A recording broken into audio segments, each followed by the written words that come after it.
Your baby. Is that baby Willow? Sitting in the pews of First Baptist Church in Hampton, Georgia, How can you still believe in a God that would take your child from you? Heather Hawley grapples with the past. We should have asked more questions. Questions she wishes she'd known to ask the moment she gave birth to twins River and Willow. They were born by C-section at 32 weeks. We wanted them fed was exclusive breastfed. But Heather says her doctors explained they'd likely have to fortify the twins' milk with formula. They explained that to us as they would just add extra calories to my breast milk during their feeds. It was just kind of nonchalant. She says they started with baby River. They went ahead and did it without discussing it with us. By the next morning is when we got that phone call.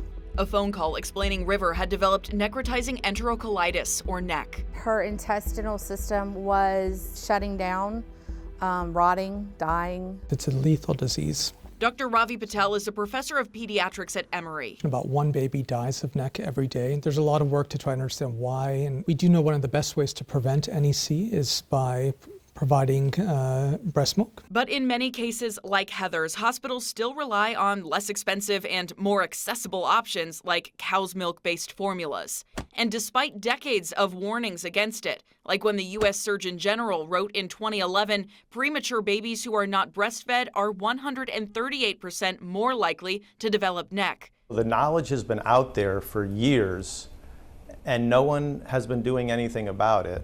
Attorney Stephen Reck has led a legal challenge against formula manufacturing giants Abbott and Mead Johnson. He's representing over 1,000 clients across the U.S. who say the companies didn't adequately warn them of the risk of NEC. So no one ever tells the moms that, hey, we're going to feed this formula, and by the way, it could cause your baby to get this horrible intestinal disease called necrotizing enterocolitis. And although Heather doesn't know for sure if the formula caused River to contract NEC, she says she was never warned of any potential risks. Not even when, shortly after River died of NEC, doctors wanted to start her twin sister Willow on the same fortified milk. If they're telling me this is what they have to do to feed her and to keep her alive, I'm like, okay, I don't want to lose my other daughter. Less than 12 hours later, another call. They said that she had started showing the same symptoms as River. What was your reaction getting that phone call? Anger, straight up anger. I said under no circumstance are you to give her anything but my breast milk. After her own supply dried up, Heather relied on donors across the state. They're the reason that little girl's alive. Sitting in the same church where her parents pleaded for a miracle. Is that River?